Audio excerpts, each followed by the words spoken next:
While there's still no word on a cure for the virus, report suspicious activity in the call 911. I can give you every assurance, Mr. Rudy, that Gareth is home and he's married.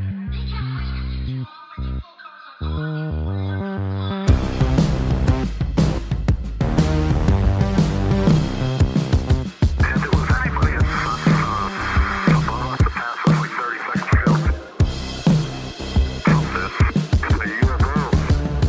Howdy, folks, and welcome back to another episode of your favorite podcast, That Would Be Rad. We're a podcast that majors in 80s and 90s nostalgia, comic culture, all things paranormal, and minors in retro video games, tabletop RPGs like Dungeons & Dragons, pre-internet mysteries, and raising our kids to be half as cool as we were back in the 80s. We are your hosts, Woody Brown. And Tyler Benz. Woody Brown. And Tyler Benz. That was a... Hey, bro.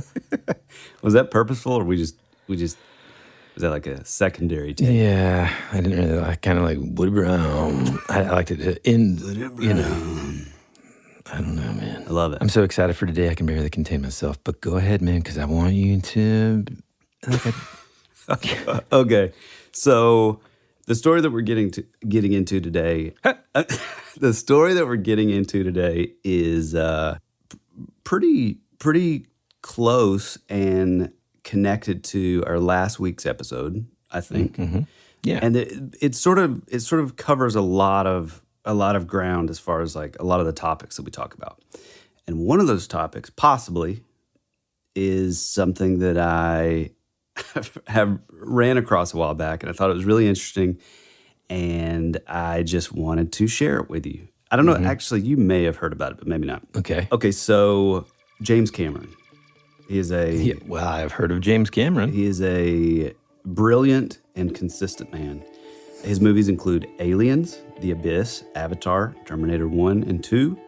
You betcha. Battle Beyond the Stars, Alita Battle Angel, Escape from New York, Galaxy of Terror, Strange Days, Solaris, and many more. Mm-hmm.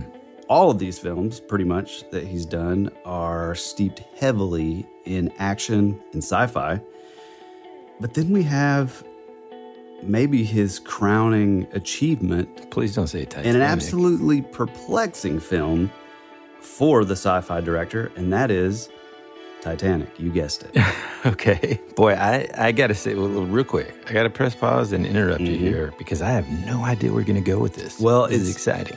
It's really interesting, and I don't know that there's anything to it, but I think it's a fascinating sort of theory, if you will. Okay. So Jack Dawson, which is played by Leonardo DiCaprio, is the theory is that he's actually a time traveler.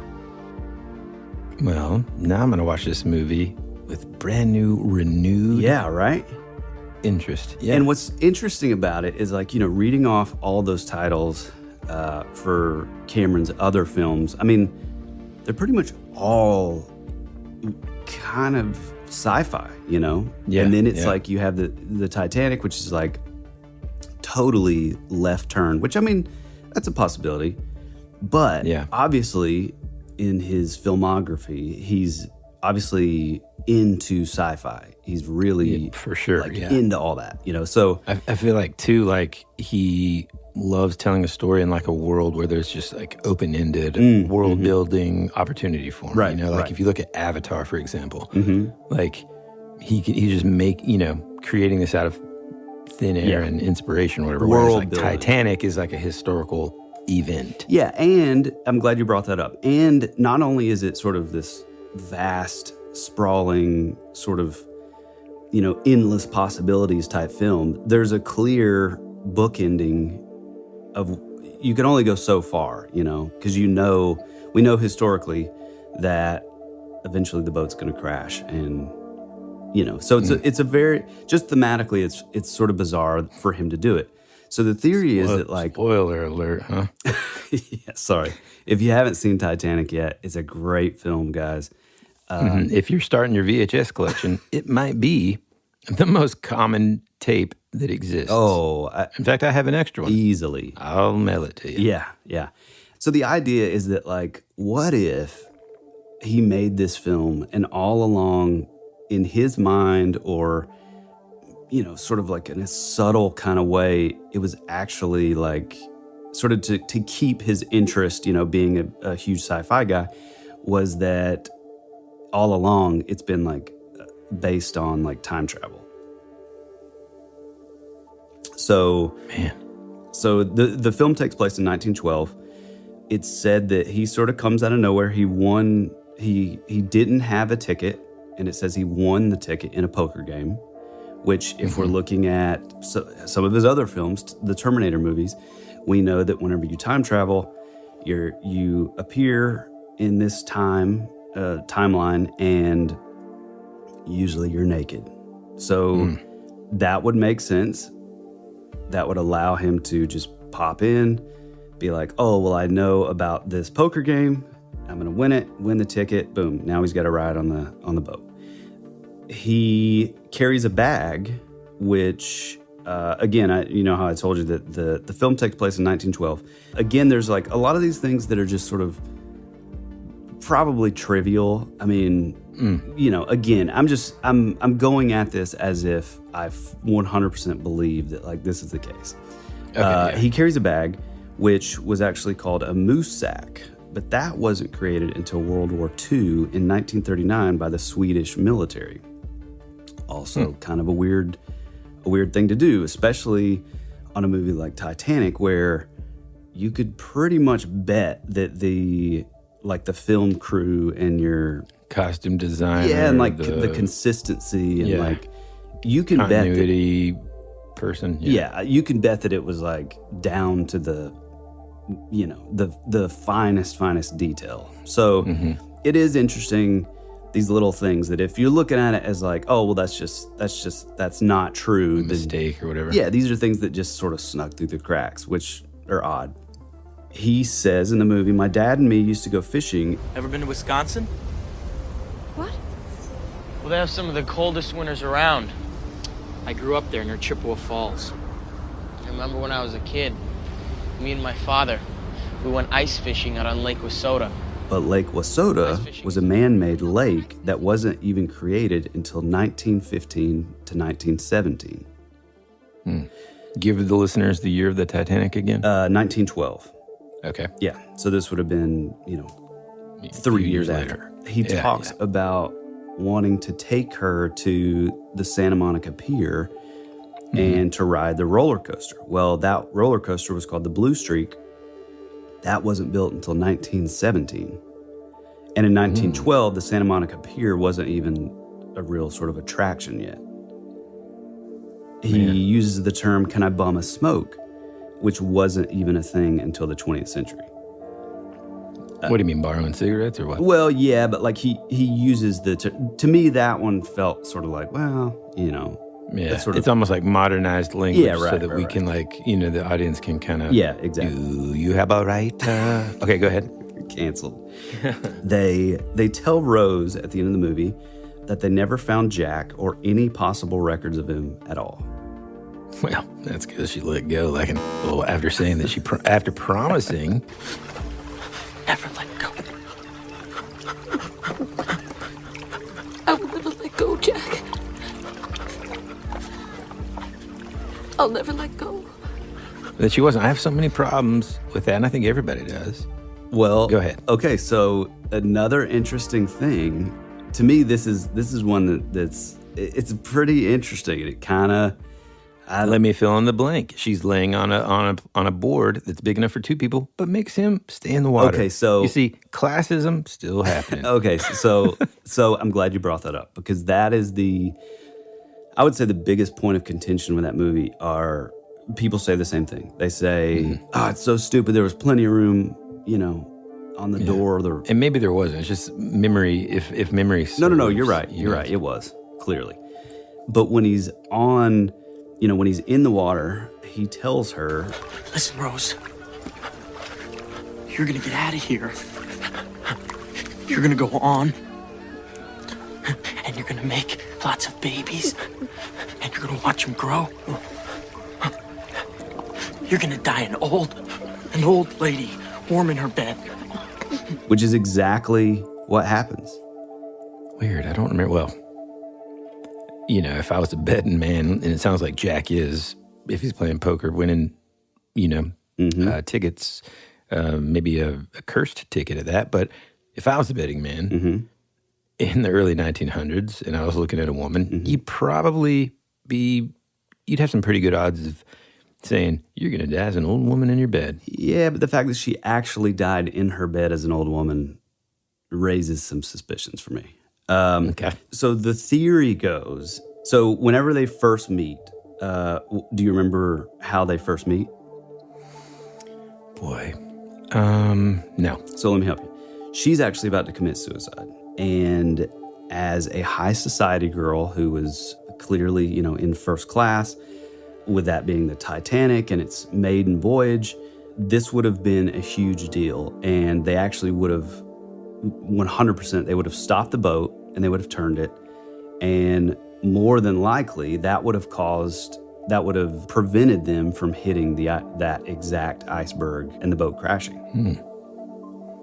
Because the standard procedure at the time would have been, there's like a whole sort of protocol that they would have had to do, is like turn the boat around, begin a search and rescue, da-da-da-da-da. But the idea is that, here's where I guess it doesn't totally make sense to me. And one day we'll probably have James Cameron on to be able to ask him. But the idea is that whatever course of events that would have happened, there's some theories that if they would have, where they would have been, if he would have turned, I think in the area that was I don't know, close to. If he would have, you mean the ship captain? Yeah. If she would have jumped off the ship, clearly they would have been alerted, and then the ship would have turned. There's a theory where, and people have looked into this, where I guess the waters that they were in were actually sort of occupied or whatever, and it could have possibly started a war and stuff. I don't really know. To me, that it feels a little flimsy, Yeah. Well, then also Jack and Rose are fictional characters, right? Made for the movie. Yes. Yeah. Okay, yeah. Just making sure we're on the same page. Well, okay, you know what? Actually, I don't know. No, I think they are. I don't know if Rose is loosely based on a character, but yes, they're both fictional characters. Let's just say that. But anyway, some people also claim that, and I mean, I don't necessarily believe this, but I think it's awesome, and so I'm going to say it. A lot of people say that Rose is actually the grandmother of Sarah Connor. Oh, man. Which is amazing. Yes.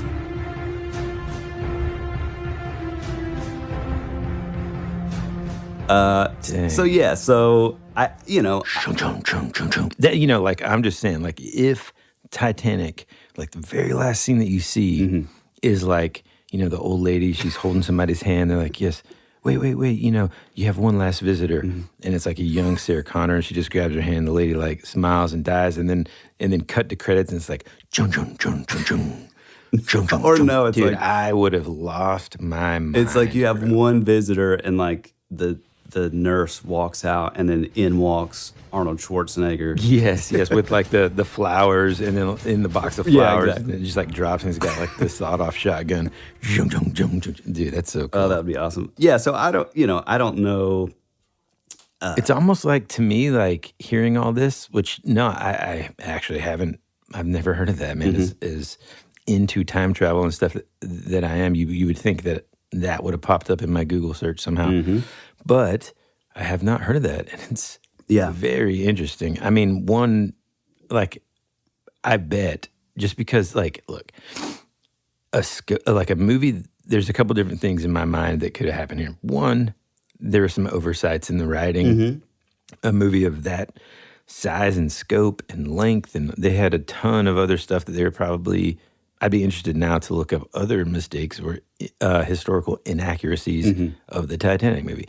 So that's one. One option is there's just a ton of, or not a ton, but a few mistakes. Okay. Or maybe Another option is he purposely did these little bitty sort of Easter egg clues, as like like I'm a fan of this stuff. Yeah, I know how I would be, and here's some little like things to kind of like add this sort of mysterious origin of this Jack character, and thereby sort of like creating this thing that people are talking about. Yeah. We're talking about it now. People have apparently talked about it before, so that's pretty cool. Yeah, it's I think that it could be a possibility that, maybe, so like I think, some people say that like that hairstyle was not a thing back then also. But I do think, I mean, Leo's had that hairstyle since like 89. Yeah, exactly.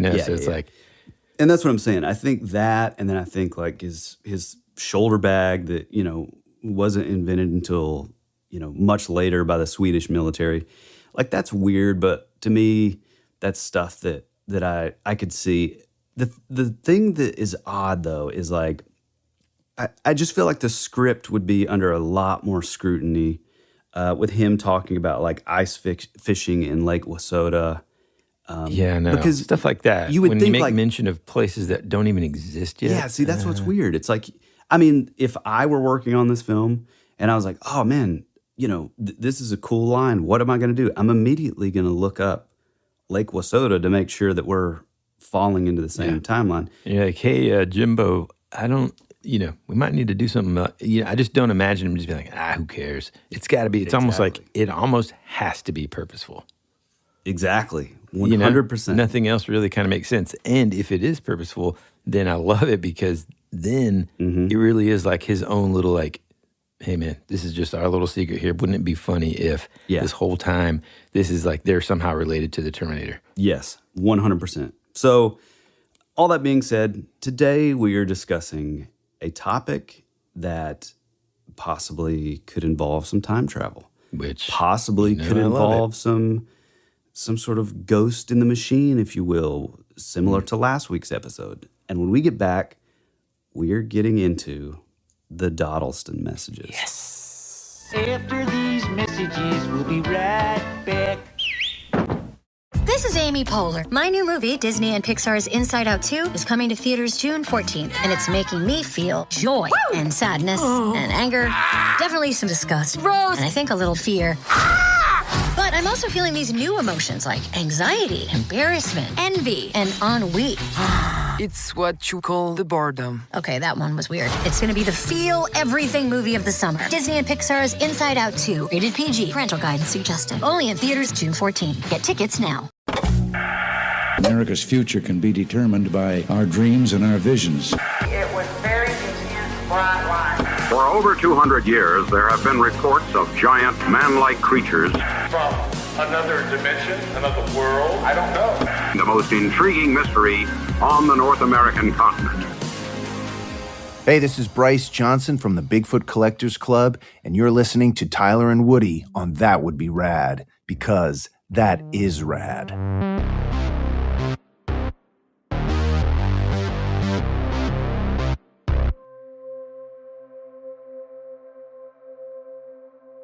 In the fall of 1984, in the village of Dodleston in Cheshire, in the northwest of England, a man named Ken Webster was renovating a dilapidated cottage that he had recently moved in.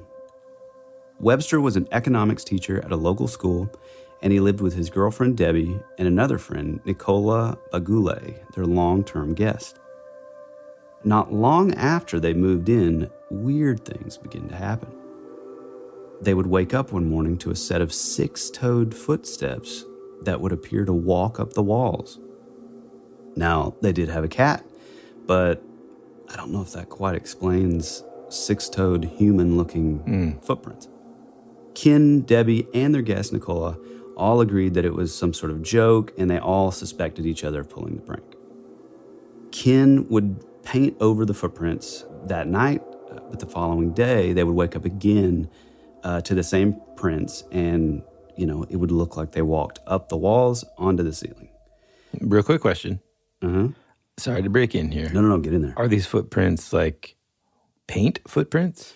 Why is this guy painting over footprints? From what I gather, oh, I'm an idiot. You said on the walls. Okay. Yeah. And they're renovating the house. It's like a dilapidated. It's like I got they're cleaning it. I'm sure it's like dusty, dirty. It's like, man, that's taken the cleaning level to another. Like, oh, everybody, hold on, take your shoes off. I got to paint the floor. Yeah, again. right. Okay, go ahead. So over the next days and weeks, the occupants of the Cheshire Cottage would experience these sort of bizarre, like chalk marks, like markings appearing.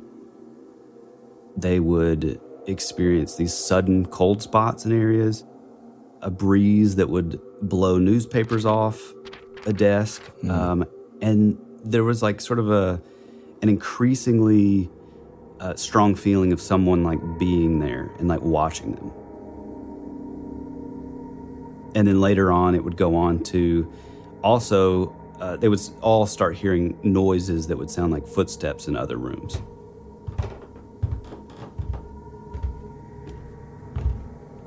They would also find their tins of cat food. There was a cat, like I said, and they would be sort of piled up in a pyramid, when they would wake up or in the middle of the night and stuff like that.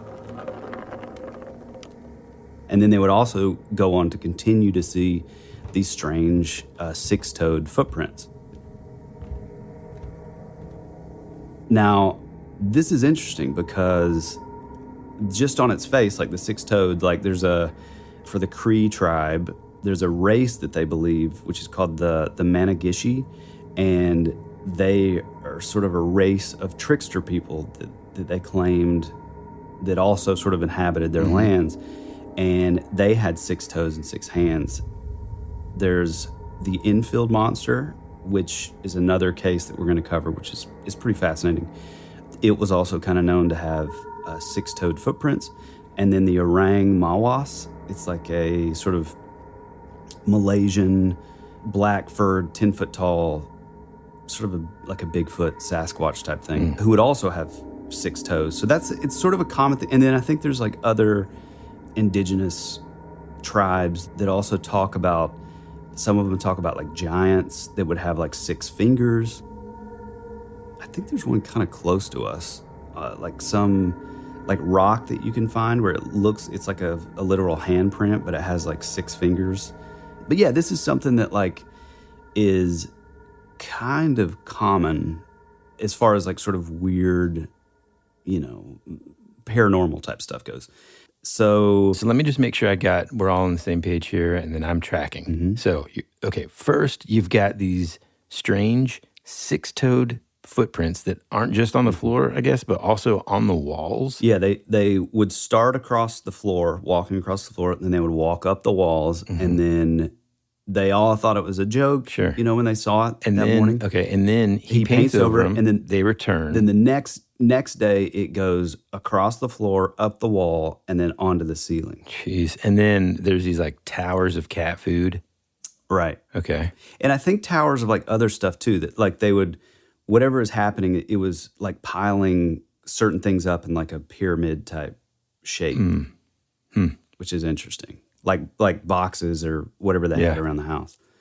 And all of these things kind of happen when they, maybe they wake up in the morning, or they would be out and then come back in, and then they would find this stuff. So it was always kind of happening when they were not around. Okay. Like they did notice, like obviously like the cold spots, they would see like gust of wind blow through randomly, blow stuff off the table. But then like as it went along, they would start hearing like footprints and that kind of thing. But that, obviously they never saw like the origin of the footprints or any of that kind of thing. Right. So at the time, like let's look back. It is 1984. So, I feel like we're a little limited at the time of like what they would have immediately went to as far as like what's going on. Like I feel like obviously, it's got to be like a poltergeist, because that was kind of a popular thing probably around that time. And I mean, it does kind of reek of poltergeist type activity. Here's where it gets a little weird. Okay. So at the time, Ken he was an economics teacher at the Howerton School. He borrowed what was called a BBC computer from the school. I guess at the time, Margaret Thatcher sort of had this initiative in England where, this is at the very, very early days of computers. And this is like the first sort of, I guess, portable computer, I got a little information about the BBC computer if you want me to dive in real quick. Yeah, get in there, okay, man. Not to get super dorky, but basically the type of computer that Tyler's talking about is called a BBC Micro, and BBC standing for British Broadcasting Corporation, which still exists today. And it was a series of these microcomputers that were designed and built by Acorn Computers in the 80s for like you said, an initiative for like a computer literacy project. And here's what's interesting too. I totally used one of these things, man. I looked up some pictures of this thing because I was curious, like, what do these things look like? And I wanted to, get some pictures for our show notes and that kind of thing. And I totally used one of these things in, I swear, one of the teachers had one in Indonesia.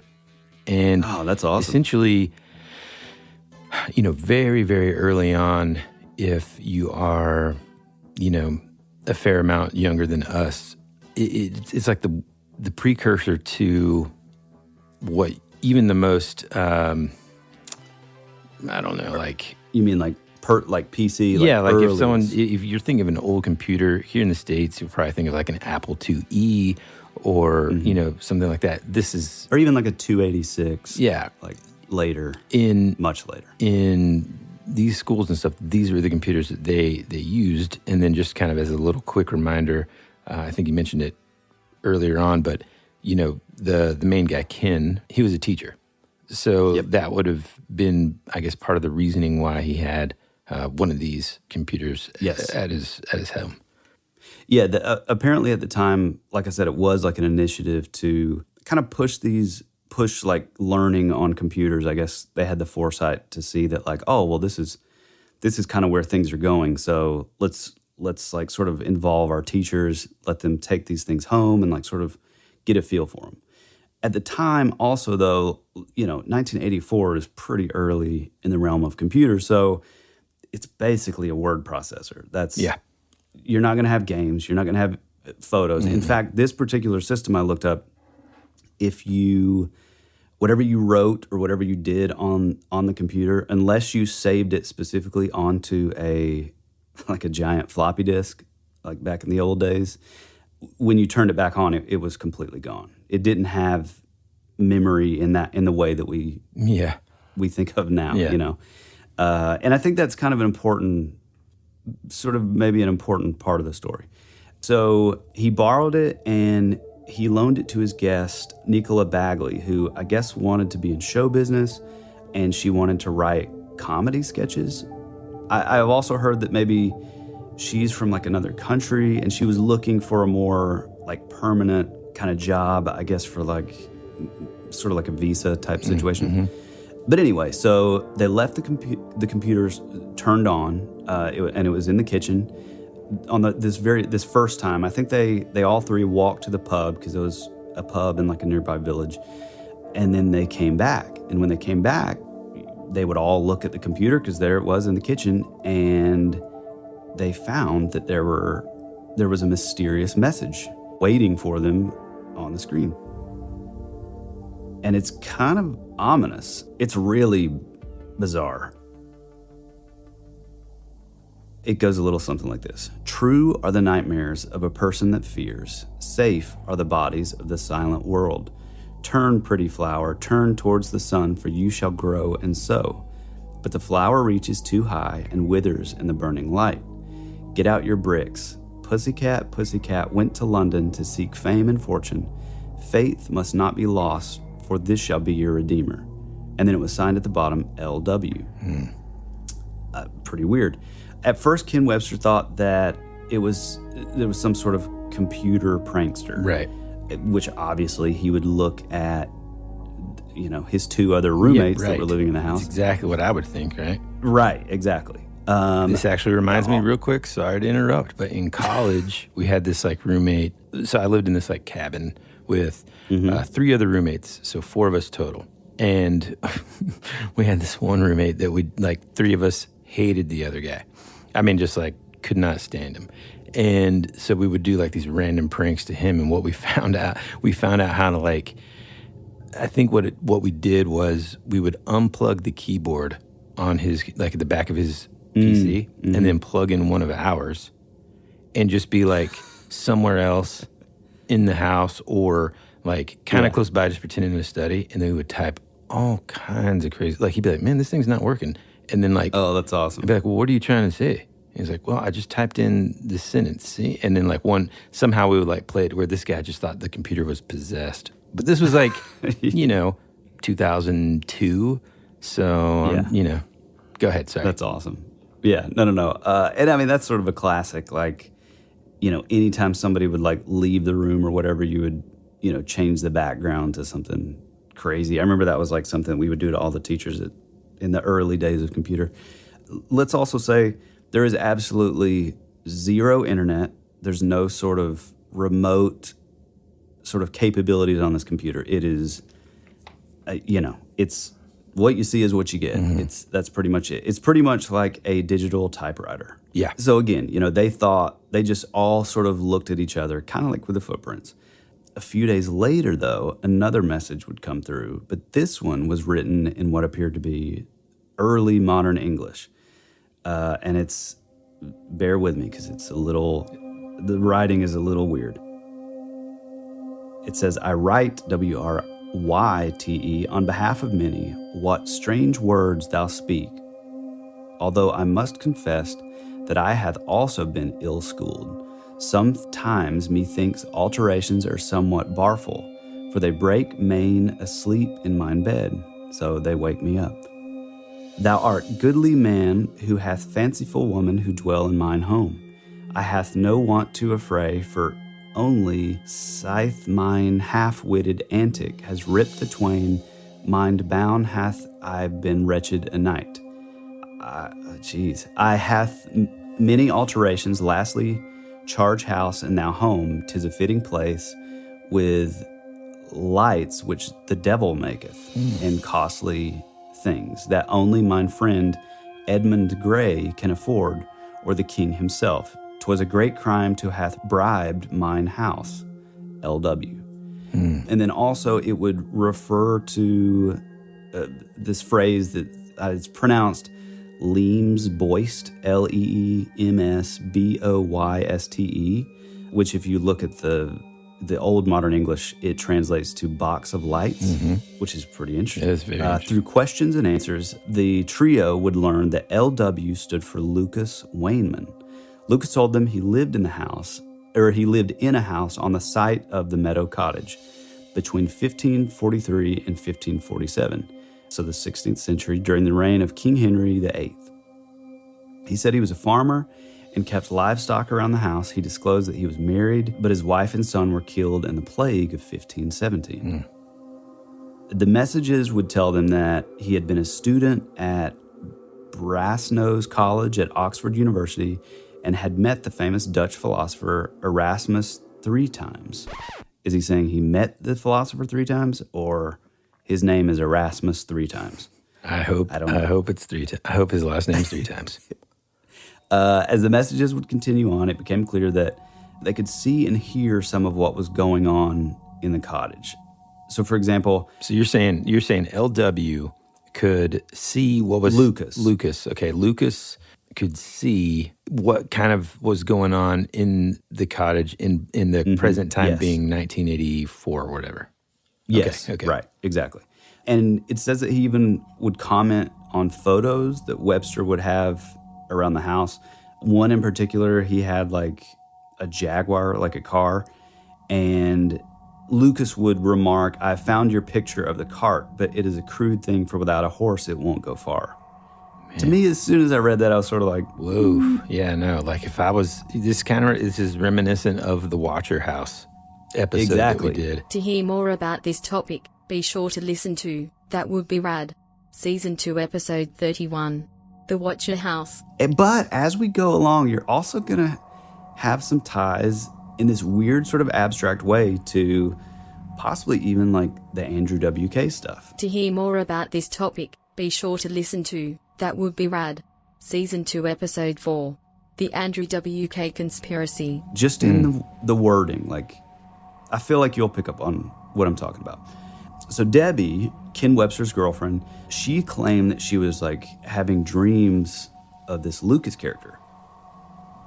After hearing tapping sounds, her hair was being pulled, she was feeling like this like physical pressure, and she really continued having these feelings of like being watched when she was alone. When, I guess, in a dreamlike state, Debbie said that she could almost be with Lucas in the past. Oh boy. Including a time, I guess, in a dream where they had made candles together. Is that like a euphemism or? Yeah, I don't know. Could be. The messages would keep coming up on the computer for 18 months in 1985 and 1986. So Lucas, again, the character in the computer, could also pass messages to Ken Webster by writing on scraps of paper that appeared in the cottage. So he would leave out these pieces of paper with, you know, pens or pencils or whatever, and he was able to communicate that way as well, which kind of lends itself back to the poltergeist thing, you know, or some sort of trickster type thing. I don't want to give it all away, but you'll see what I mean. These writings were happening sort of in real time. They weren't pieces of paper that they had found or anything. It was somehow that Lucas used some sort of psychic ability to make impressions on the paper for Webster to see. Wait a second here, man. I just want to make sure I am on the same page.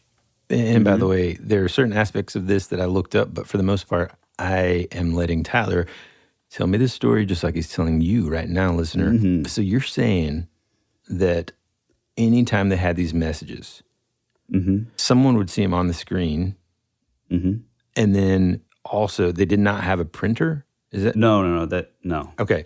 So then there wouldn't have even, with that kind of computer, there wouldn't have even remotely been even like an input for that. Man, this, and also again, by the time it was like 88, maybe. Do you remember those like long, oh yeah, and super like, loud. Yeah. And you had to like rip off the things on the sides. Oh man, kids. And they would get jammed dude, constantly. And then like sometimes your teacher would be like, hey, can you go get that from the printer? You'd kind of mess it up. And then the next thing that printed would be all kinds of like wrinkled and screwed up. Yeah. And then like printer paper back then came in these rolls. And right, they were reams. reams. And they were super expensive. Anyway. Yeah. So basically you're saying that there'd be like paper nearby and then it would be, this message would be on it, but not ink. It's like something else? See, I'm not really sure about that. Like, so this is sort of an aspect, not to like bury the lead, but so Ken Webster later would go on to write a book, which I guess they just came out with a second printing. The first printing was going for like $2,000. And the book was called The Vertical Plane. And there's little things about the story that, like, if you really dive in or dig into the story, it's sort of known to be based on like these messages on the computer. But I kind of wanted to add that he was also able to communicate in sort of an analog form, you know, aside from the computer. Okay. You know, and I think that's kind of an important aspect, and you'll see as we go. Oh, and also, we will return after these messages.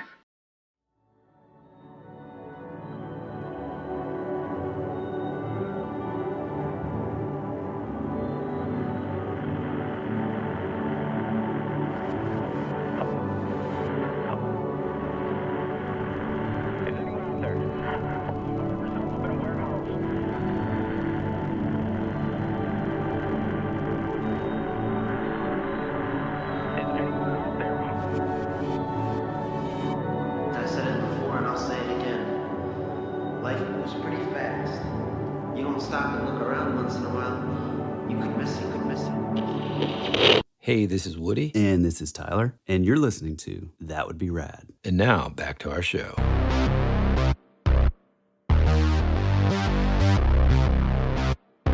again, just like with everything else, all these things were happening when they would wake up. It would be like in the middle of the night, or they would all be out at the pub, or there wasn't a ton of things to do, I would imagine. It's a very, very small town in England, out in the middle of super rural drinking game. Mm-hmm. But they would go out and they would come back, and that's when they would find these messages.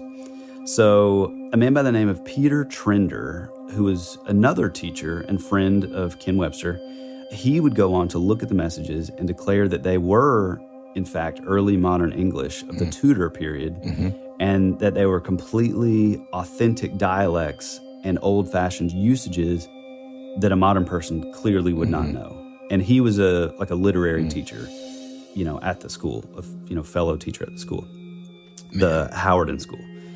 So the story gets even more dramatic as it continues on. This Lucas Wayneman character would stop writing, and an unnamed friend of his would pick up the story, sending Webster messages. It turned out that Lucas was arrested by the local sheriff, Sir Thomas Falhurst, because he was discovered to be communicating through this light box. The charge was witchcraft. Which, I mean, dude, if you think about it, 1500s, you find this kid, Lucas, you find Corey Haim, right, talking to a light box. Yeah. And you're like, boy, this guy is a demon, or he's talking to demons. Arrested. Get him at it, burn him. So Ken Webster would learn that Lucas was later released, but placed under some sort of house arrest, I guess, from what they could gather. Despite the charge of witchcraft hanging over his head, Lucas would continue to write Ken Webster for many months.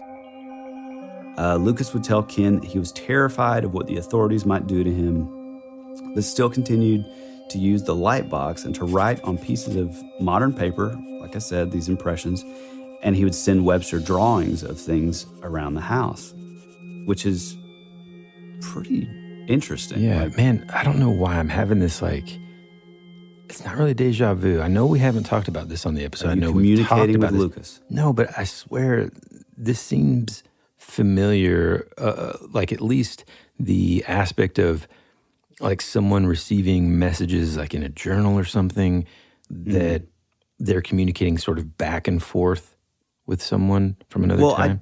I don't think that. Oh, you know what? I was going to say it's kind of like the movie Frequency, but that's with radio. Well, not even that. This kind of feels like Clay's daughter hearing the scribbling and stuff, the scribbling and writing. Yeah. I don't know. Maybe it's the same thing. Hear this scary, true listener story on That Would Be Rad. Season 2, Episode 41. I Survived Camp Rad Strangeness 2022. Okay, so it would turn out that Lucas hadn't been entirely honest to Webster when he told him his name.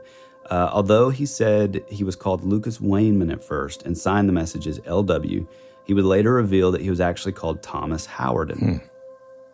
Lucas, or Thomas, also wrote that he didn't understand why Webster said he lived in 1985. This is where it gets amazing. And this sounds... I wish you could see this old modern English, because it is so bizarre. Well, it reminds me of, I took an AP Brit Lit class in high school, and we studied Canterbury's Tales. Yeah, I remember I went to the store to pick up a copy of this book so that I could read it at home, and I didn't know at the time until I got home, but it was written in Old English, and I'm like, good God it's almighty. weird. It's almost impossible to understand. It's very and difficult. It's so strange. Yeah. You is spelled Y-O-W. Your is spelled Y-O-W-R. It's really odd. So wait, sorry. Also, you didn't say, but you didn't say this yet, and it seems like it, Kenneth is now, they're communicating back to this person, right? Back and forth now. They're having sort of a dialogue. Yeah. Okay. Yeah, that's a good point. Yeah.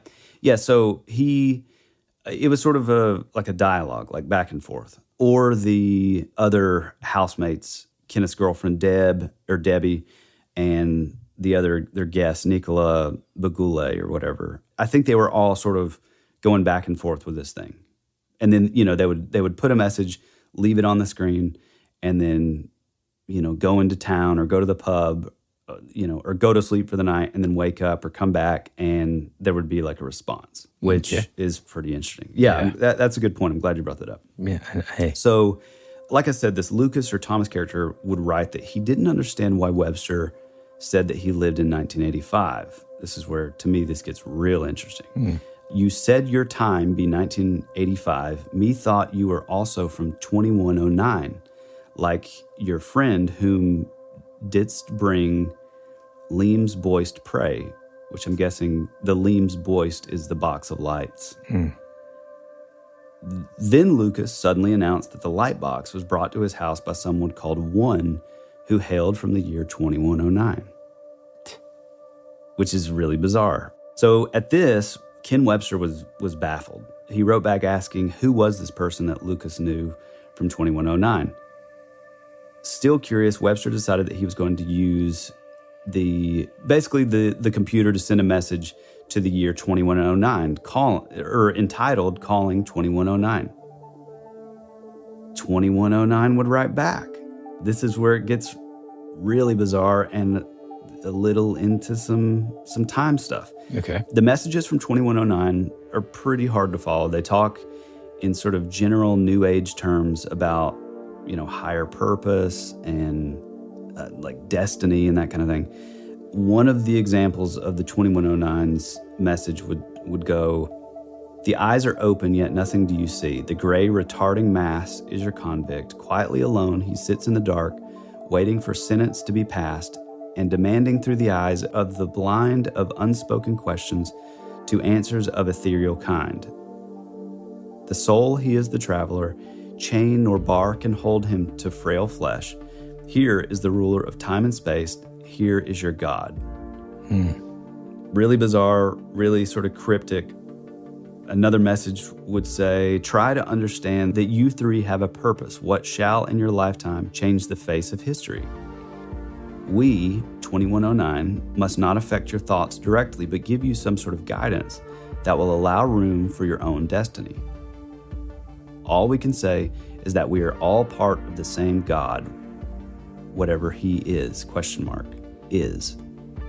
So basically now you have three sort of characters on this quest. You have Lucas or Thomas from 1543. Okay. You have Ken Webster and his roommates from 1985. And then you have this we character from 2109.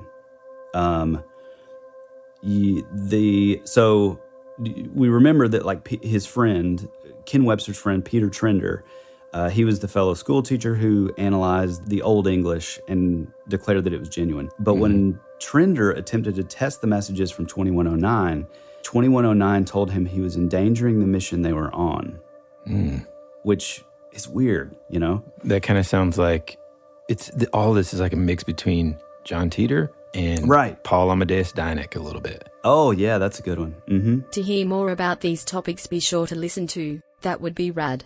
Season 1, Episode 29, the John Teeter, Time Traveler episode.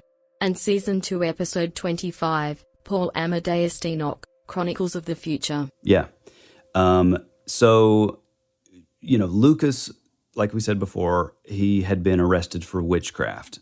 I guess it says here that like Ken Webster and friends were now they sort of had this urgency, or that they felt that they had this task to like save him, I guess, from being burned alive. I'm not real sure what that means. Yeah, I know a little bit about that. So some of the things that I kind of read, like apparently, he's now imprisoned for witchcraft, and the sentence is death by being burned alive, which, it's interesting because I feel like in that time period, I mean, for several hundreds of years, like anything that was unexplainable, witchcraft, sentence, absolutely. Death. So it's like or I guess Lucas's friend is basically has let Ken and them know, hey, he's going to die or whatever. And so then at this point, I think from what I read, and I don't know, because I kind of, it gets a little muddy in terms of the details, but it kind of seems like then they like lie to like the sheriff? Yeah, so at this time, I guess they've like I said, they had this task of like, saving this guy. So they really pushed into high gear of like looking through history books and like old like records, to hopefully sort of find things that Lucas could possibly like say to explain himself, I guess, to like get off of the charge. Lucas told the sheriff that Webster told him to say what he told him to say, but the sheriff was unmoved. He still wanted to try Lucas. This gets weird too. The sheriff, Sir Thomas Falshurst, which again, like we said, when he was looked up, he was a real guy, then started using the light box himself to also communicate with Ken Webster. And he reveals that the year where he is actually 1546. Weird. Messages continued from Lucas, who reveals his real name isn't Lucas, like I said, but Thomas Howardin or Hardin, which is interesting because I don't know, I haven't found any of this online, but it is interesting seeing that I guess he said his last name was, I don't know, maybe it was like a sort of communication breakdown, but he said Thomas Howardin or Hardin. It kind of goes back and forth. But what I thought was interesting about this is Ken Webster and Peter Trinder worked at the Howardin School. So that's pretty interesting. Who, like we said before, was expelled from Brasenose College in 1538 for refusing to denounce the Pope. Again, they looked that up. That's a true thing. After many months of not being executed and continuing to send Webster and his roommates messages, Lucas or Thomas told to leave the house, and he told them he's going to Bristol to buy a horse to ride to Oxford to see if he can get back into the college that he was expelled from. I don't totally understand that. Like, I wonder if because he was tried and like the witchcraft thing, if that's why he was expelled from the Brasenose College.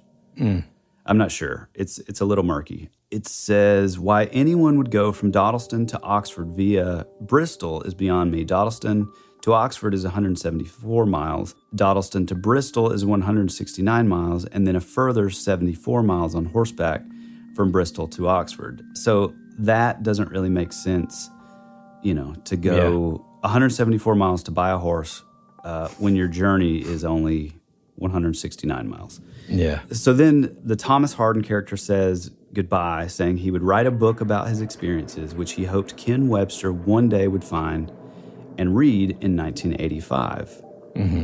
So then 2109 would say at some point that the book would be found.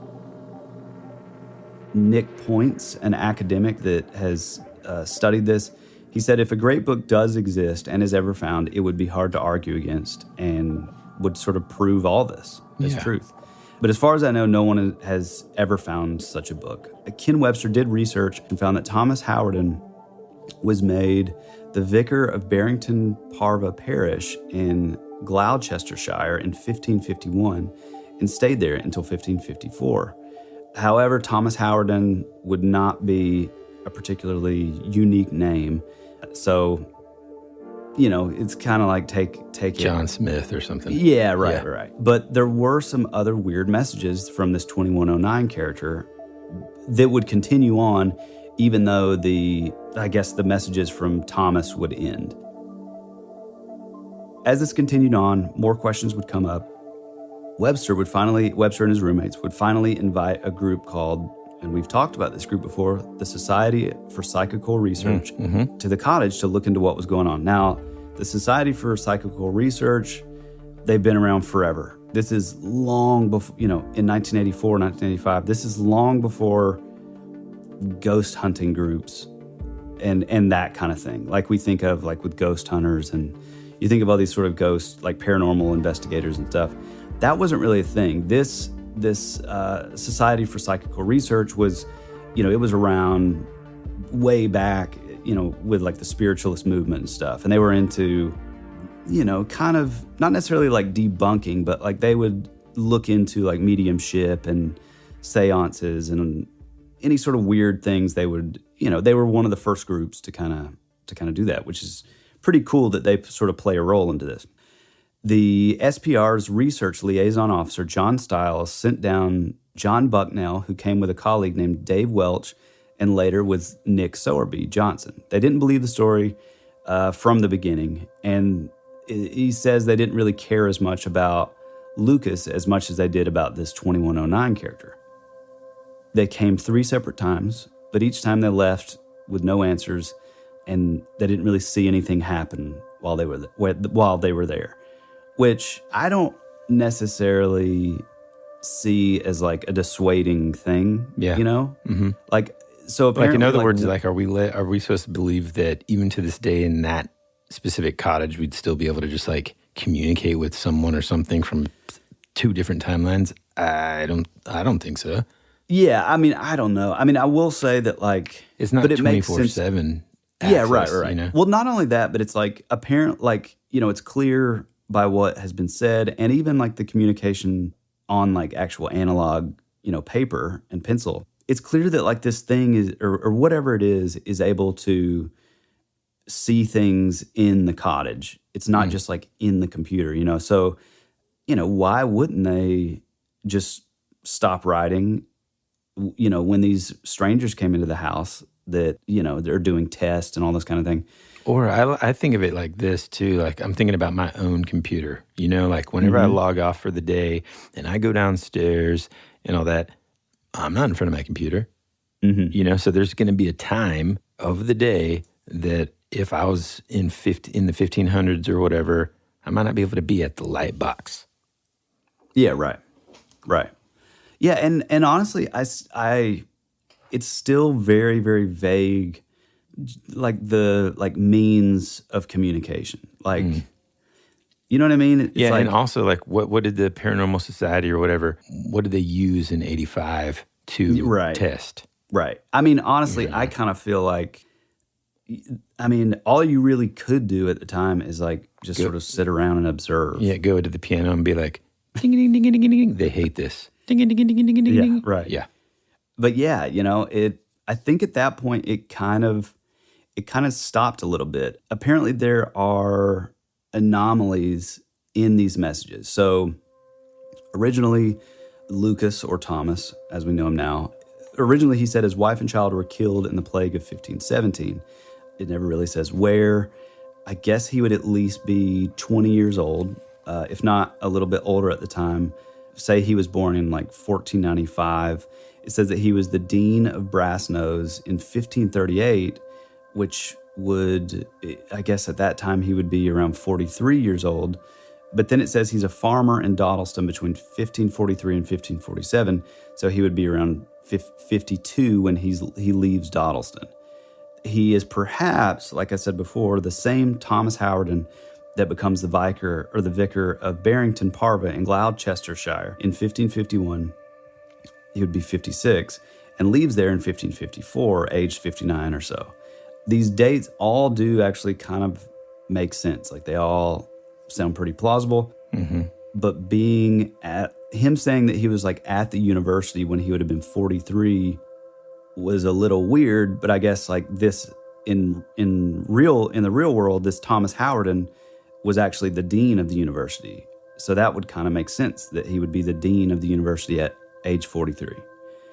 So Howardin says that he got his degree at Jesus College in Oxford, which actually didn't exist at the time. Hardin thinks that anyone from the future would know that Jesus College didn't exist then. So what's interesting is this Thomas character, or Lucas, or whoever he is actually kind of testing these other, testing the people in the present. Yeah. You know what I mean? Which is kind of an interesting sort of piece of the story. Like to have them sort of be like, hey, that's not a real place. Yeah, right. If they were truly from the future, then they would clearly know that. Jesus College was founded by a group of Welshmen in 1571. Therefore, when Lucas, or Thomas, was writing in 1546, it hadn't even been built yet. I don't know, that's a little weird. In an early message, Thomas would say that he was ill-schooled, but typically that wouldn't be a phrase you would use for somebody who went to Oxford University. Even someone who was dramatically kicked out, ill-schooled was another way of saying like not very educated. Yeah. But then, as it would go on, This is sort of a point of contention because, it said that he was sort of ill-schooled and later would be the dean of Brasenose College. So he was actually pretty well-schooled, actually. Yeah. Or the standards were lower back then. But yeah, right. So in saying all that, I think that that you can look a little too much into that because we clearly know that for the longest time he claimed that he was Lucas Wainman, and he said all this stuff. I'm ill-schooled. I'm this. I'm that. My wife and child died in the plague. Yada yada yada. But we obviously know that he made that up, and he's actually this Thomas Howard. And so, for all we know, all that other stuff in the earlier messages was kind of BS. Yeah. Huh. I don't know. It's pretty interesting. It's so weird. It would go on. They were still getting messages sort of here and there, but Webster would say in his book, The Vertical Plane, that he ended up getting a new job while he was still at Dodleston, and the new job was much more demanding. So he just kind of lost interest, in his search for the truth. He actually says, I became bored. I wanted to go home to read about something else. And, that makes sense, especially if a lot of it's just this sort of cryptic stuff in a way. Because at the same time, when Webster would get a new job, and again, this is from his book, Thomas would say that he was being forced to leave his land. He was never seen or heard from again, but he promised to leave something for his friends. So it's kind of that. I mean, it's that's sort of where the thing ends. I mean, I think there were several other messages from the 2109 period, and I think you have some of those. I mean, there's a ton, dude. It's 10 pages of communication. And there's so many of those that are they're just really sort of cryptic and I'll just give you an example. So we are sorry that we can give you only two choices. One, that you either have your predicament explained in such a non-rhyme way that you may have an instant understanding but cause what should not be to happen, or two, try to understand that you three have a purpose that shall in your lifetime change the face of history. We, 2109, must not affect your thoughts directly, blah, blah, blah, blah, blah, right? More answers than you have questions, but what are the right questions? A man cannot ask questions if he is unlikely to understand the answers. Yes, you are correct to say that one will not learn without questions, but there is a time to understand and a time to walk blindly. A man with hunger will eat bad fruit and surely die. Was it the fruit that killed this man, or was it the knowledge that the fruit was there for the taking? Do not waste further time by asking if the tree that bears this bad fruit is in front of you. It is better to have no knowledge at all than to have a distorted view of the truth because of your lack of understanding. We, 2109, are not without compassion, but if you continue to disrupt our experiments, then it is likely you will find your destiny. We shall, however, allow one more communication with you so that you may ask your profound questions. We shall answer as you wish. If in terms of physics, then it shall be so, but remember that our limits are set by your own abilities and not ours. There is no one after the man you call Lucas. The chance factor will not reoccur again in a time span your kind can relate to. I mean... Yeah, that's interesting. Just a bunch of weird stuff like that. Of course, that wasn't the last communication. As I said, I've got 10 pages of it. But yeah, right. I think what we'll do with that is I can get all of those communications, make it into a PDF, and we'll upload it to the Patreon. Ooh, yeah, that's a good idea. One thing that I found that was pretty interesting about this is in one of the messages from the 2109, they're talking about tachyons. And while this sort of theory of, using these, I guess, tachyons as for time travel, that was something that wasn't widely known at all. In fact, CERN wouldn't even mention the use of tachyons until I think the 2000s. But there is one other person who publicly has talked about these tachyons being involved with time travel. Can you guess who that is? The president of the Smithsonian. No, him too. But John Titor. Ah, that's right. Which is pretty fascinating. And this was years after all of this was happening, in 1984, 85. Okay, It's real kind quick. You didn't mention him. I was waiting for one of the people that has come or did get there to investigate is a guy named Gary Rowe. Oh, right. Who is a pretty, I mean, I don't know about well-known, but he's known to be a sort of like a paranormal and UFO investigator and a researcher. And he kind of went out there to, kind of learn about this and stuff. And, one of the things that you tasked me with is kind of finding any kind of more modern sort of updates. Before I get into Gary Rowe, I think it's important for the listener to note, too, part of the reason why it's taken us this is, again, one of the topics that we've been talking about covering since we started the podcast. Yeah. Right. There's a handful of them that sort of kicked off like, hey, we need to do a podcast because I want to learn more about this stuff. Yeah. This is one of them. And part of the reason why it's taken us this long is because, at the time when we first started the show, basically the book, the vertical? Yeah, the vertical plane. Yeah, the vertical plane, you could only find it was out of print. And if you did find it, for example, I think somebody was selling a copy on Amazon for $500. eBay, I saw 2,000. Yeah, eBay, I think maybe it was in like the 2000s. So in other words, we were talking about this like, oh yeah, there's this book, Vertical Plane. We started looking for it and I was like, Yeah. And it sucks because like, there have been like, I feel like I heard about it on a podcast. I mean, this would have been years and years ago. But I think, since Mysterious Universe, which is a fantastic podcast, and as usual, two guys from Australia, and they do amazing work. Like it's the majority of their topics are derived from these sort of obscure books and stuff like that. So I think they had an episode, and a lot of the information was, pretty much directly from that book. And so, but like I said, those and they're really into having a bunch of obscure and hard to find rare books like this. So to spend, a couple $100 or $1,000 on a book for they them actually, like, I think whenever I looked into it, they actually were gifted that's this right. book That's right. from like either a listener or a friend or something. But That's the good right, news yeah. for all of us is it's actually been reprinted. And I think part of the reason for that is some potential re-interest in this thing. Well, you mentioned Nick Poinitz. Oh, yeah. He had that quote that said like, pretty massive if they did find that book, right? Well, he also between like 2011 and 2016 started this blog, Ghost in the Machine, and on the blog, man, you were capable of writing comments or whatever.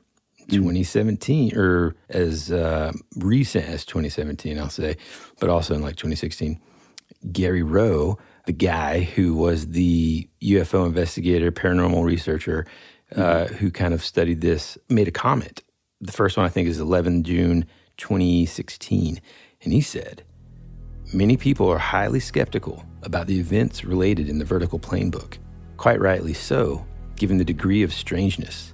But I am not. I had the opportunity to investigate these happenings firsthand. No, it says, no, I am not some away with the fairies wishful believer.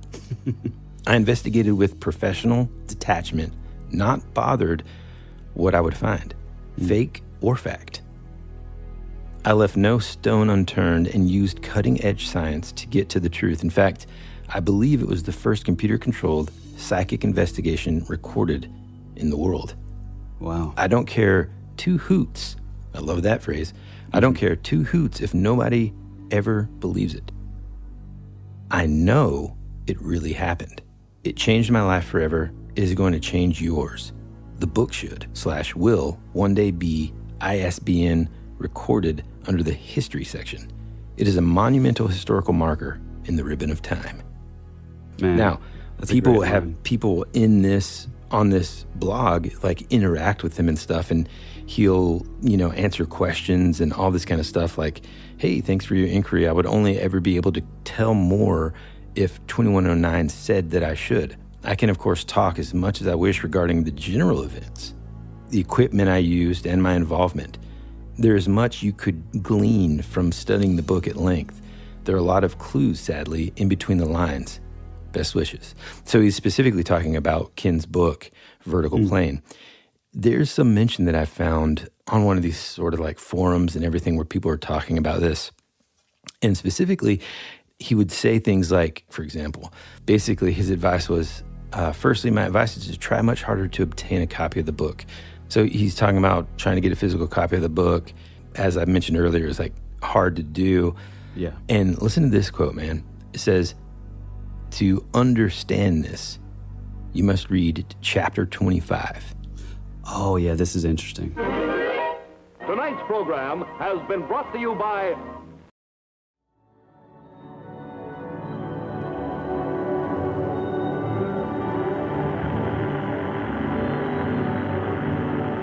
There's something out there waiting for us. And it ain't no dead.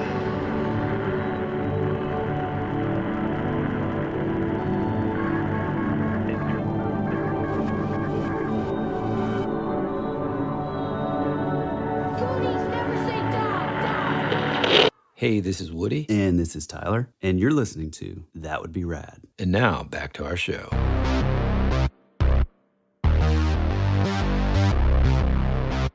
Now, apparently, in the original publishing of this book, chapter 25 was incorrectly titled as a second sort of chapter 7. So imagine you're like on chapter 24, you flip the page, and it says chapter 7 again, but it's a different, thing.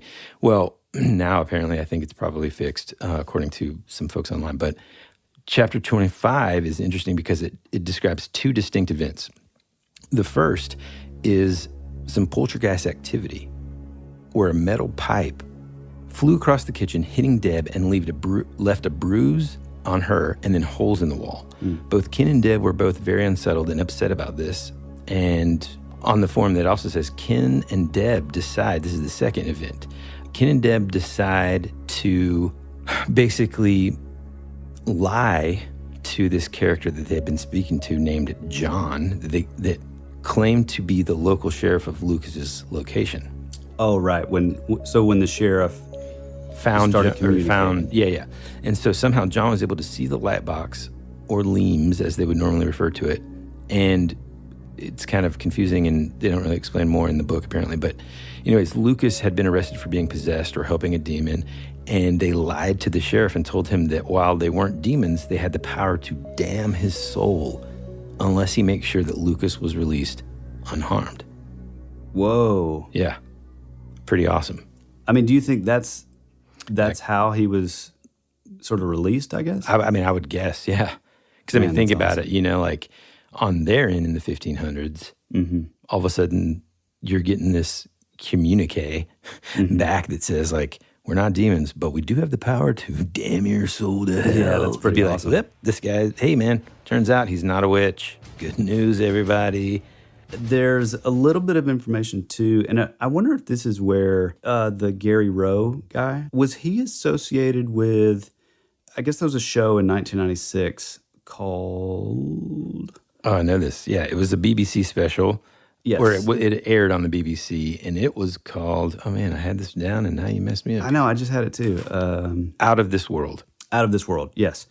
And a lot of people use this to say, oh, well, see, they were just trying to get money and, fame and fortune. But the interesting thing is, number one, Ken put out this book with a really small publisher. I think there was only like 400 copies of that first edition, which would explain why it was like, $500 to $2,000 at the time. Yeah. And then secondly, this show that they were on, that they interviewed, or they were, gave an interview about this story, they were turned around in their chairs. So they didn't even want to show their faces. To me, that I don't know. It's that thing that we always talk about, man. Like when people aside from that book, right? Like when they're truly not trying to have like notoriety. Yeah, but even the book feels like he was just right. I mean, from some of the stuff that I read about it, even the way he sort of talks in the book feels just sort of like, okay, I'm giving this sort of series of events that happened. I got bored with it at the end because it wasn't really, there was nothing substantial. It was this vague, cryptic kind of thing, that went on for like, I guess, almost 3 years. And then he moved from the place. I think he moved to Manchester, and it just kind of ended there. Mm-hmm. But it's like Bob Lazar. It's like, why would these people willingly ruin their careers, their lives, their standing amongst their peers, their neighbors? Nobody wants to be the weirdo, necessarily. Yeah. And so, like, for them to he's the economics teacher, so it's not like. This is early mid '80s. Gosh, all you got to do is tell somebody played Dungeons and Dragons, you're probably gonna get fired. Yeah, right. Right. Yeah. But so I just think that's interesting. It's like, like I said, Bob Lazar, you're not going to find these people on a book tour. You're not going to find these people on like the convention circuits or anything like that. They're just, and even when they finally get their quote unquote like big break, okay, now fame and fortune can come. It's like they turn backwards in their chairs. They don't even want to be seen. So to me that adds a little more credibility. Yeah. If you guys listening kind of get, and we'll put this link in the show notes to this blog that's fantastic, because then you can read sort of the back and forth between people that have read this and that are communicating with Gary Rowe as well. And they just, there's a lot of theories and people dive into a lot of things. Speaking of theories and stuff, like, I kind of want to dive into what we think is going on here and sort of our take on it. But real quick. Okay, go ahead. Here's some reasons, like, because there's some things that, like, we haven't really talked about yet that kind of give some more, I don't know what you want to call it, like points or ammo toward it being hard or improbable or difficult for me to believe that it's 100% hoax necessarily, or it's either a hoaxer that is, okay, I'll just give you this, okay? So one of the things that 2109 kind of makes mention of in one of their back and forths is that this mathematician Fermat, is this French mathematician Fermat, has it's this famous like theorem. 2109 says that the last theorem would be solved. Now, Pierre de Fermat, he's this mathematician that proposed this theorem in 1637 that was studied by mathematicians ever since. And not until 1995, bro, was it solved. The first guy to solve it was a guy named Andrew Wiles. And he's the one that kind of, again, provided the first solution ever, which earned him this, mathematics prize called the Abel Prize. But what an obscure detail for a hoaxer to just kind of come up with, right? There's several things that, like, if I'm to believe that it's a hoax, that, like, here's the only way it makes sense to me. Someone extremely educated, someone that is versed in Old English dialect, very well versed in it, and someone that knows of, because, this person in the 80s, let's just assume for just a second that it is a hoax. This is happening in real time in the 80s. That person would also have to know, like, just obscure mathematical theorems that aren't solved yet, and he's just going to make a prediction that at some point is going to get solved. You know what I'm saying? Yeah. Kind of weird that he picked an obscure one and then he got it right. And I don't know if you did, but I didn't really look too far into anything that they sort of predicted in the 2109 predicted that didn't come to pass kind of thing. I didn't find anything. Yeah. But again, from what I have read and seen, again, it feels very like cryptic and sort of vague. Right. Another thing that you mentioned, kind of this Thomas Falhurst of Cheshire, who was like this sheriff character. Initially, I think when people kind of searched for this guy's records, there weren't any official records of him. But I read that there was, however, a Thomas Falhurst with a slightly different spelling but same pronunciation that kind of lines up with this. He was Sir Thomas Falhurst and was a sheriff of Cheshire in 1529, which is right around this time. Yeah, and apparently, I guess Webster would find with the help of a Robin Pedel, who was the assistant librarian at Brassnose in the late 80s. You know, because like I said, they ended up finding that these names were real names. With a whole lot of digging, they found that Hardin's name was in the university's records, which, you know, pretty much confirmed that Hardin or Howard and his story was true and that he was, you know, there. Man. So like even and also like, you know, for our younger listeners, like it's easy to think like, oh, I just did like a little research and hopped online. Like to do this amount of research, I mean, thank God that they were in the UK because, you know, they have much more historical records since, you know, America were such a much younger country. But over there, like, you know, their records go way back, you know, they much older. And so to find this stuff, they're going through like archives in the 1500s to find these names, you know. So it wasn't just like even like in the 90s, it wasn't just like a hop down to the library to jump on the computer or look through the microfiche. It's like, no, this is like, apparently it was like some pretty intense digging, you know, to find these names. Yeah. Man. Which is pretty cool. So crazy. Yeah. Yeah, so I think that, well, you go ahead. What do you think? What's your sort of theory? I mean, it's so complex, man. Initial aspects of it, just in chronological order, sort of the six-toed footprints and that kind of stuff. You know, initially, I'm just like, you know, prank. You know, like one of the, especially in the 80s, you know, you got early 80s. He was a teacher of what? Economics. Yeah, an economics teacher. You know, he's going to be hanging out with other academics, right? And so he's got this population of people that would more than likely have sort of some of this access potentially. So my initial thought was hoax, but then like it gets so deep and so intertwined. I mean, it does kind of remind me of that time that I tricked my youngest into thinking that the Apple TV was like talking back to her, which is just heartbreaking.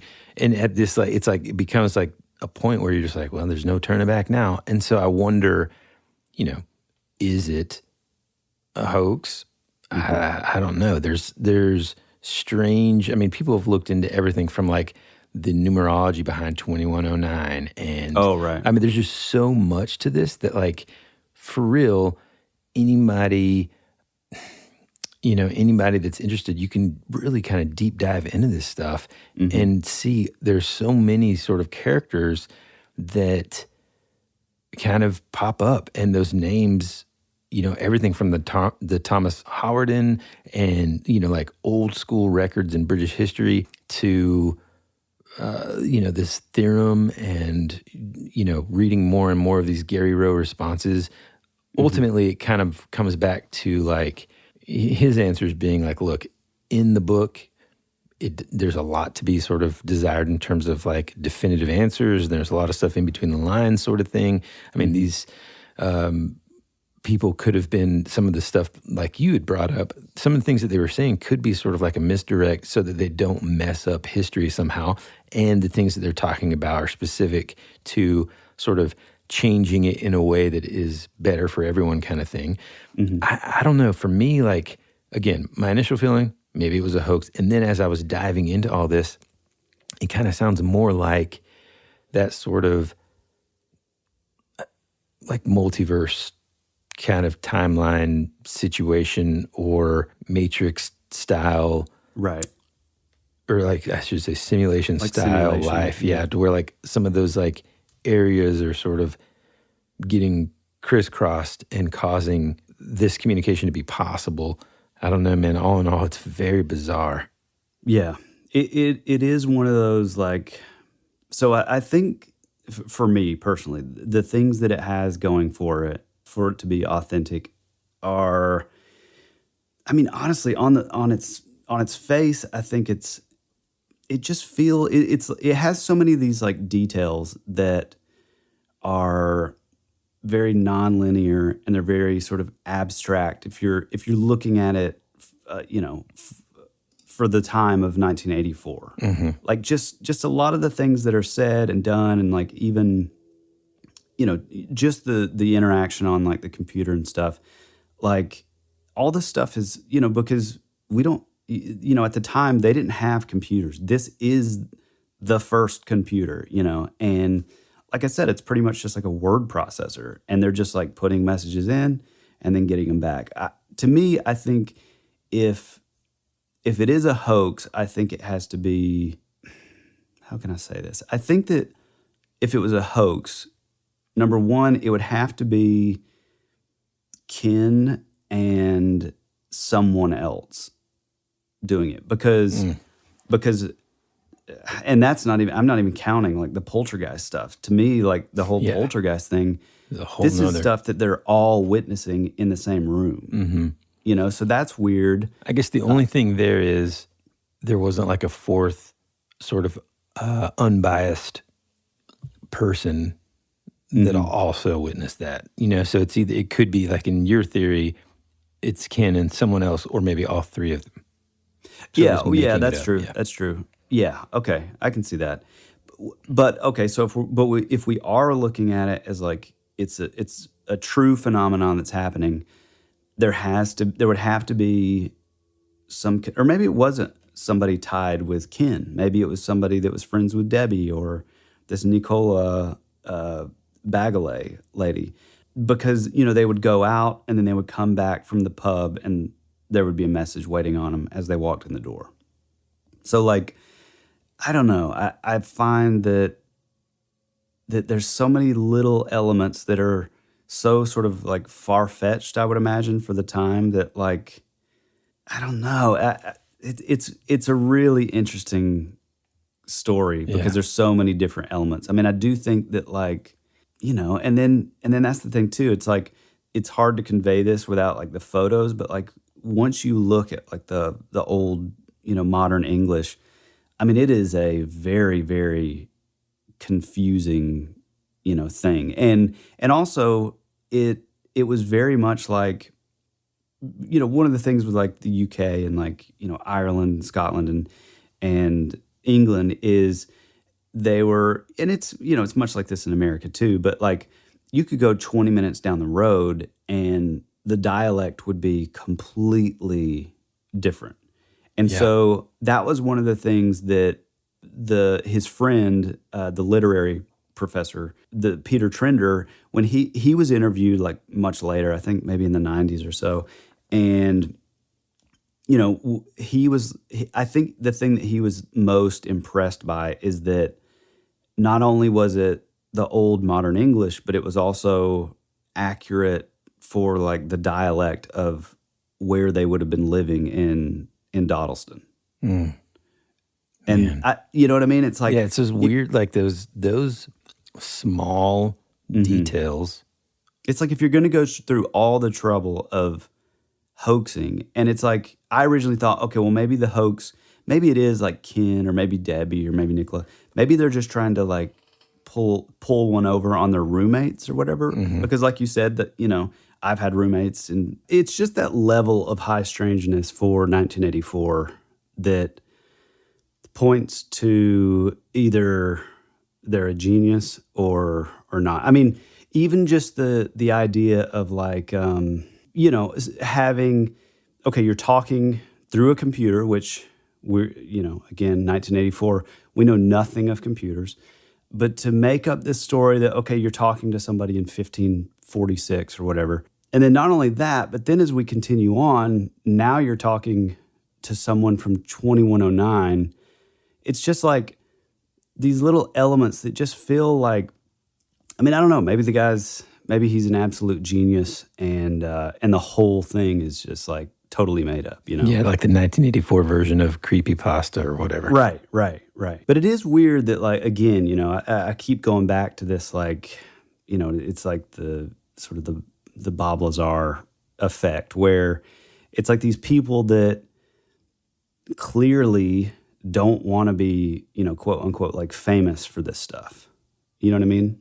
Yeah. But yeah, I think, okay, so if we take it as like reality, you know, I think it could be a lot of different things. I think it could be, maybe it is tied into like a poltergeist type thing. Maybe it is some sort of elemental spirit. Like I said, you're in super rural England, yeah. Way out in the middle of nowhere in the middle of the 80s. I mean, just the land itself is extremely like old, and there's a ton of history, that's around that area. So like, I don't know, maybe it's tied into like the Fae, or maybe it's or like echoes, stone. Maybe, tape stuff. yeah. I mean, I don't know. But then like the six-toed, even that's like really abstract. Like, why would, if they're hoaxing this like six-toed footprint, like why would you do that? Yeah. And So I don't know. Like, I do think that like and I don't know, maybe this is just because I think we're all sort of programmed to have this sort of Victorian era view of like fairies and stuff. But it's like, I don't know. There's something about like the old English that, I don't know, would seem to like make sense if it was sort of like a fae or like a fairy type or elemental thing, or I don't know. I mean, another sort of idea is this: what if the first sort of, well, first off, I bet there's weird stuff like this that exists out there that people were just like, too dang nervous to talk about with like their friends and stuff. So in other words, maybe this isn't the only time that something like this has happened. And then if not, potentially if this is, let's just say, time travel, what if the first sort of successful time travel, so to speak, experiment doesn't happen with a human being basically being whisked back in time or into another time? Maybe it's electronic signal. And so in other words, maybe they're able or capable of opening this sort of, I don't want to say portal, but like, they're able to open up communication into the past, and this is like the first time that it was sort of successful. Right. Yeah. Well, and also it's not very, if we are looking into like, okay, well, maybe it's like completely sort of, time travel based. I don't know, maybe the 2109, maybe they are responsible for the whole thing, because Thomas Howardin or whatever, he says, he makes a comment originally saying something about, I thought you were from 2109 and not 1985.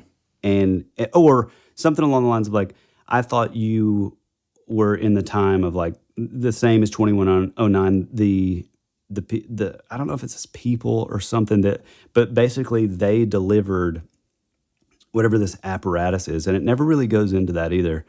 So like, if you think of like 2109, like neural networks and stuff like that, maybe it is just a box of lights, but it's allowing him to communicate almost like telepathically, or, I mean, who knows the technology that we'll have by then, And I mean, another reason why I want to get the book too is, do they ever talk about how, like you just said, like, does Lucas ever say, hey, one day I was walking along and I saw this box of lights, and so I decided to start messing around with it, and you know what I mean? Yeah. Well, I mean, I think the only thing he says is it was like delivered by 2109. And then is that just 2109 messing with, there's so much to this thing.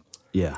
That kind of leaves well, you and then just, also if okay, so say the time travelers in 2109 went back to the 1500s, delivered this box that allows him to communicate. How would they know that one day Ken Webster is going to be, randomly like loaned a computer to set up in his kitchen? You know what I mean? Like there's just a lot of, I don't know, man. I don't know.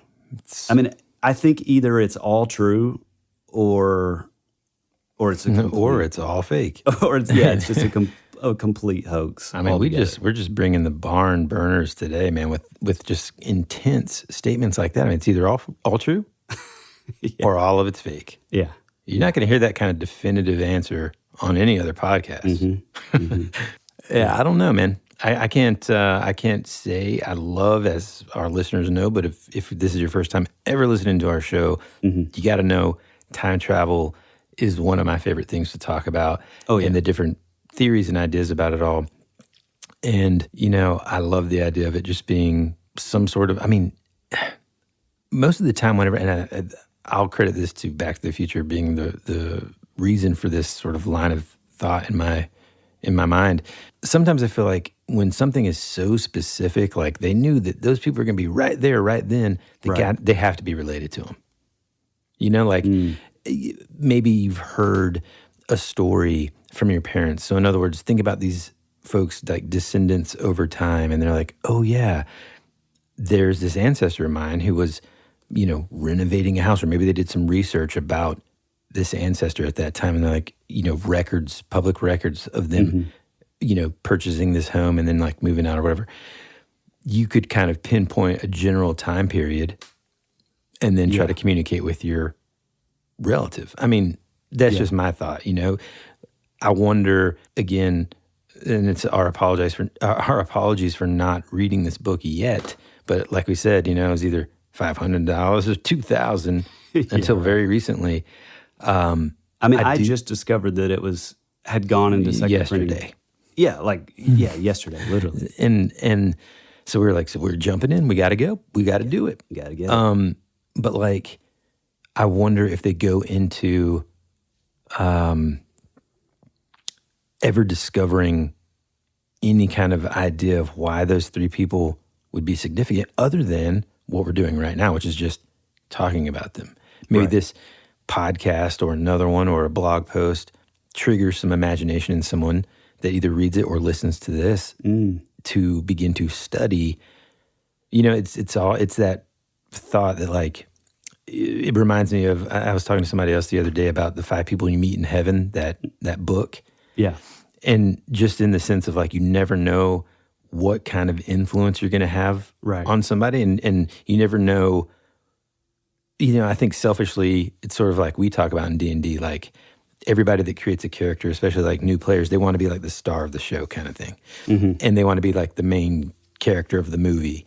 Right. And in our mind, we're the main character of our life, but, our sort of involvement in the bigger picture, it might just be one little nice thing that we do for somebody who later in the future becomes, some brilliant mind because they thought of, there's little things that happen in all of our lives that can trigger inspiration, or, you had a teacher that inspired you to read this book, which led you to, you never know the tentacles and how far-reaching all that stuff is. And so maybe those 3 people, maybe their sole purpose was to have this communication, which would then inspire someone else to, do a podcast. Yeah, or, even if you want to get even more sort of meta about it is,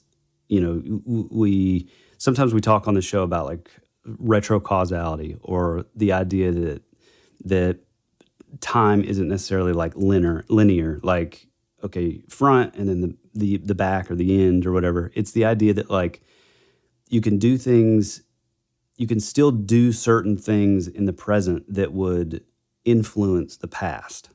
And so kind of like what you're saying is like, okay, well maybe these 3 people are, hell, even with like a simulation theory, maybe these 3 people are literal like NPC characters. Mm-hmm. Well, that would be like saying non-player characters, but they're NPCs that are there to fulfill, something, and they're communicating with this thing in the future that talks about tachyons, and maybe that, through retrocausality influences somebody else to study this concept of like tachyons, and like, oh, maybe that has something to do with time, and then that leads to something in the future. Like, it could go so many different ways. But I do want to say this. I think the one thing that sort of completely takes me out of all that is all of the bizarre sort of poltergeist stuff that was happening before. It's almost like, I don't know. To me, it feels, for example, I mentioned at the top of the show, this is sort of a callback. I mentioned the Managishi, or this race of trickster beings, probably a lot like the Fae, of like the Cree tribe. Okay, maybe we take it to a completely other place. They were known to have 6 fingers and 6 toes. What if these are the same things as fairy, and these fairies are just causing, they're trickster entities, and they're just doing all this. You know what I mean? It's I mean, anytime we think about communication between we'll just say planes of existence, for example, and again, we'll bring it back to D&D just to kind of make it more, hey, this is fiction and whatever. Sure, if that's the way you want to look at it. If we're talking about it in terms of, D&D, if you're thinking, well, I got a message from the Fae, right? Immediately, we think, oh, well, it's just, a little note that they wrote down. Well, what happens when the instruments and the things that we use to communicate back and forth change over time, which now, dude, I'm not even yelling down the house anymore. I'm texting my wife, what I mean? Hey, don't forget this. Or, our method of communication has evolved. And so I think it's easy for us to think that for some reason the Fae or other beings or any other planes of existence would just be stuck in pen and paper or quill and paper or whatever. Yeah.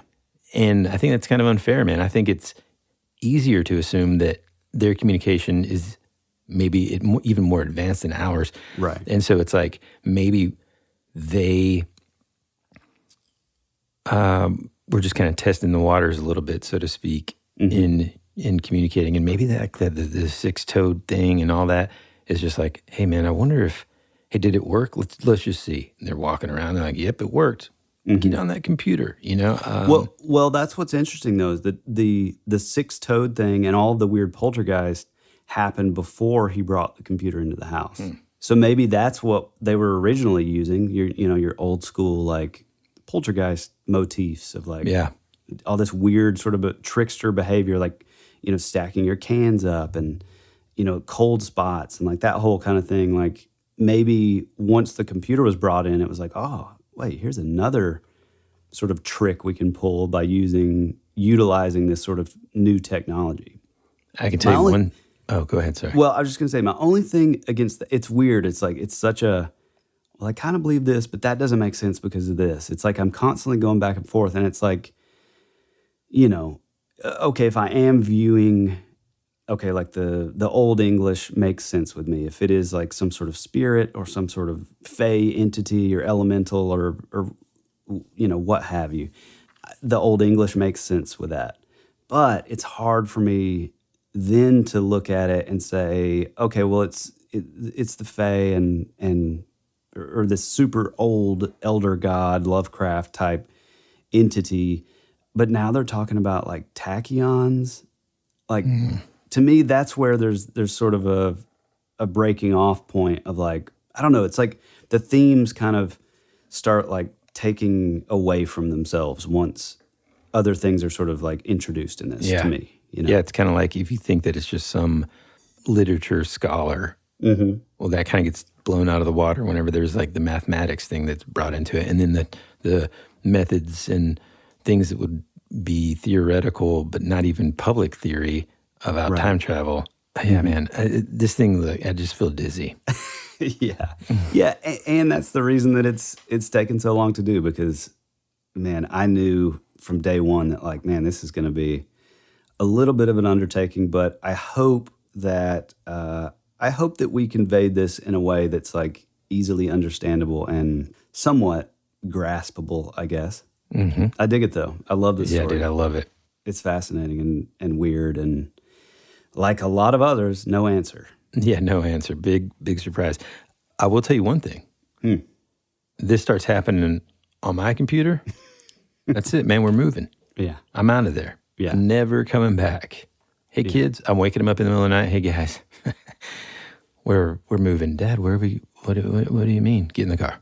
That's Who it. cares? We're just moving. I'm out of here. Somewhere. Yeah. Well, cool, man. I hope that you guys enjoyed that. We really thought that this would be the perfect kind of sister show to our Loeb story, with the sort of ghost in the machine, AI type thing. I think it lends itself to that. It lends itself to time travel or, spiritual kind of stuff and ghost and all that. There's just there's so many sort of boxes that this story checks, and I hope you guys enjoyed it as much as we did. If you'd like to find us, we are mainly over on Instagram as far as social media goes. We'd love for you guys to hop into the comments. Tell us how you like the most recent episode. There's a great little community over there, like I always say. If you want to send us a message, feel free to shoot us a DM. If it's a longer form type thing, shoot it over to thatwouldberadpod@gmail.com. But above all those things, you can find us over at thatwouldberadpodcast.com, our website, where you can do all those things. And you could also leave a voice message directly on the site. If you have a ghost story, if you have an urban legend, if you have a local urban legend or weird story or whatever. Maybe it's really short. I would really love to hear from you international listeners. That's the stuff that's like even more intriguing to us. Feel free to buy us a coffee or go buy some merch. And if you can't do those things, that's cool. Go and tell a single friend about the show, or go give us a 5-star review on any of the podcatchers that you guys use. And we're really psyched about our new Patreon. It is called The Rabbit Trail. And if you're not getting your fix with this free main feed, and you're just like, man, I need more episodes, I need more stuff from the boys, head on over to our Patreon. It's got it all. Best place, yeah. Yeah, it is the best place. Bonus episodes, artwork, show notes, our music. I mean, anything and everything. And just like I said on this episode, extras that are almost like supplements for the free episodes. So, a full PDF of all of the transmissions and communications between 2109 and, those three in the house. Yeah, absolutely. Well, you got anything else, Woody? I think that's it, man. Cool, dude. We love you. We appreciate you. And as always, be rad. That's the way it goes.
Time where I just needed some sunshine. You were already dead before you became a ghost. You always said our future would be a parade of flowers, but now all that's left is a single rose. That's the way it goes.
Access granted. I swear, Jack, I'll never let go.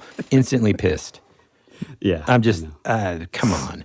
It actually does my heart good to know that maybe he just like sank under the water and then he went back into his time. Oh, yeah, Not died in this timeline, and hopefully his, that sucks. Yeah.